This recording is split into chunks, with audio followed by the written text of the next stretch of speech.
Bonjour, je m'appelle Rémi Rachou, je suis directeur de l'Institut privé d'enseignement ostéopathique. J'ai créé cet institut il y a 30 ans avec mon épouse. Je suis moi-même podologue, masseur kinésithérapeute et ostéopathe.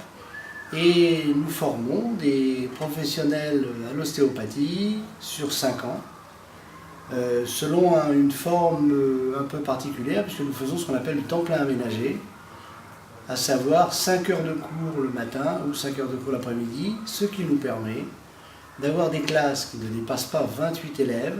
C'était en 1983, en effet, l'ostéopathie n'avait pas tout à fait la même aura qu'à l'heure actuelle. Et c'est vrai que, après mes études de kinésithérapie, je me suis tourné vers le métier d'ostéopathe parce qu'il me manquait quelque chose. Ce qui me manquait, c'était au niveau du toucher et de cette indépendance manuelle, j'avais des choses à comprendre sur le mouvement tissulaire, le mouvement du corps, même si souvent on pense que l'ostéopathie n'est que du structurel, à savoir du cracking, du thrust. Il y a encore toute une partie qui est pas inexplorée, mais qui n'est pas connue du public, mais de tous nos confrères ostéopathes. C'est ce qu'on appelle l'ostéopathie fonctionnelle, avec bien sûr le volet viscéral, le volet crânien, et puis par extension, tout ce qui découle de l'ostéopathie, qui est une méthode holistique, qui est une méthode de terrain, on peut appeler ça vraiment une médecine de terrain, la médecine sans les médicaments, sans être hostile à la médecine classique et à la médecine allopathique, mais il n'empêche que les techniques ostéopathiques sont des techniques qui deviennent incontournables, puisque notre travail va être d'évaluer les dysfonctionnements globaux de l'individu en fonction d'une problématique, d'une demande, et de lever toutes ces dysfonctions. Alors, les dysfonctions, bien sûr, elles sont basées sur la biomécanique et l'anatomie humaine, à savoir que nous sommes des êtres bipèdes, équilibrés grâce à nos forces de réaction du sol et de la pesanteur, et qu'à partir du moment où un déséquilibre qui soit,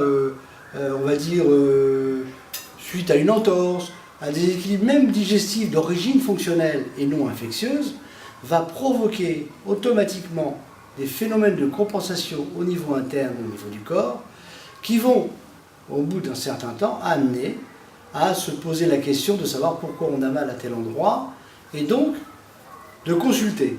Donc consulter, ça va être lié essentiellement à la douleur, à savoir, tout d'abord, on va consulter un médecin, ce qui me paraît tout à fait logique. Le médecin, lui, va faire son travail.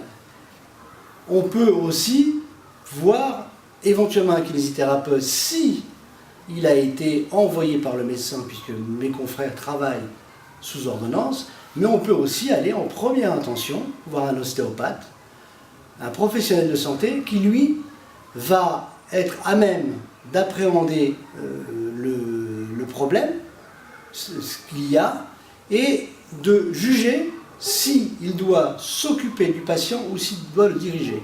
C'est ce qu'on appelle, nous, en ostéopathie, après avoir fait une anamnèse, un questionnaire, qui est aussi d'origine, alors au départ médicale, un diagnostic d'exclusion ou d'orientation, ou alors un diagnostic ostéopathique. À partir de ce moment-là, si l'ostéopathe a pris la décision de traiter le patient, il va avoir dans ses mains des outils.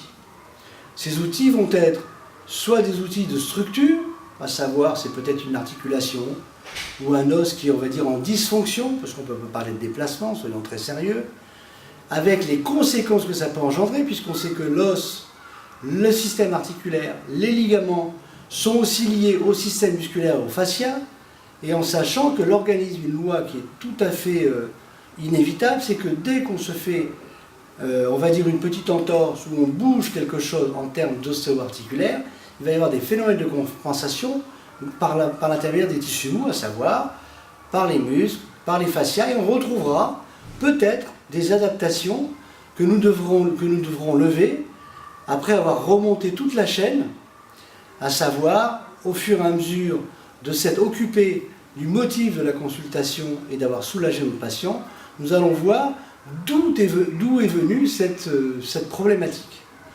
On peut prendre un cas très simple d'une entorse de la cheville qui va bien sûr être traitée traditionnellement et par la médecine et par la kinésithérapie, ce qui est tout à fait légitime, mais il faut savoir que dans une entorse, certaines parties de l'os vont se mettre en dysfonction. Ce sont des petites dysfonctions qui sont de l'ordre du millimètre, qui ne sont pas vraiment visibles ni appréhendables, mais par contre, qui vont un jour ressurgir. Pourquoi? Parce que le pied, dans son attaque par rapport au sol, va automatiquement compenser au niveau du genou, au niveau de la hanche, au niveau du sacrum, au niveau des lombaires, voire même en bout de chaîne, pourrait perturber sur le plan horizontal le système viscéral.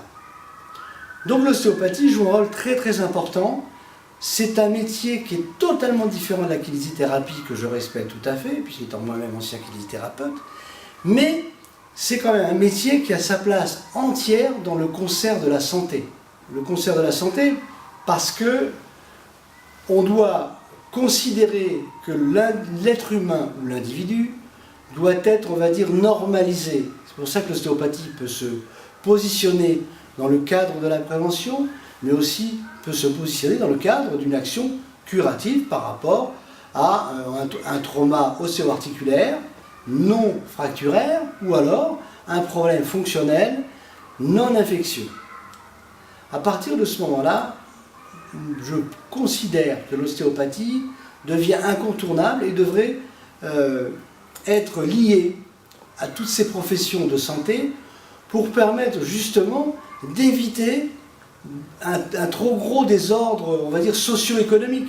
Puisque lorsque le terrain a été bien préparé, si un docteur en médecine doit passer et réaliser un traitement, il sera d'autant plus efficace. Si on doit consolider, nous aurons nos confrères kinésithérapeutes, ce qui montre bien que médecine, ostéopathie et kinésithérapie doivent travailler main dans la main et ne pas s'opposer. Voilà. La kinésithérapie et l'ostéopathie sont deux métiers différents. Je pense que certains kinésithérapeutes qui ont voulu devenir ostéopathes, c'est tout à fait légitime, puisque comme moi, on se posait des questions par rapport à l'organisation du corps humain, par rapport à la mobilité, par rapport à ce que nous, on n'avait pas en termes de réadaptation fonctionnelle. Mais il n'empêche que ce sont deux métiers totalement différents et que l'esprit n'est pas le même. C'est pour ça que, en règle générale, mes confrères kinésithérapeutes qui font de l'ostéopathie, soit ne font plus de kinésithérapie, soit aménagent leur travail pour faire de l'ostéopathie. Beaucoup comme moi ont pensé qu'on devait créer et instaurer un enseignement initial pour des gens qui étaient des gens qui sortaient du bac, des post-bac et en particulier des bacs scientifiques, mais aussi pour certaines personnes qui avaient commencé des études médicales. Et l'ostéopathie a été un élément qui leur a permis de s'exprimer à tous les niveaux, aussi bien sur le plan médical que sur le plan, on va dire, physique. À partir de ce moment-là, dans les années 98, nous avons, avec nos collaborateurs, émis le désir de créer ce qu'on appelle un temps plein, avec bien sûr une petite différence, c'est que ce temps plein était un temps plein aménagé pour permettre surtout aux élèves d'avoir le temps de travailler leurs études, et puis parfois quand même, il faut être honnête, le temps de peut-être d'avoir des petits jobs, parce que même moi, à l'époque où je faisais mes études de kinésithérapie, eh bien je travaillais la nuit parce que j'avais le besoin de financer mes études.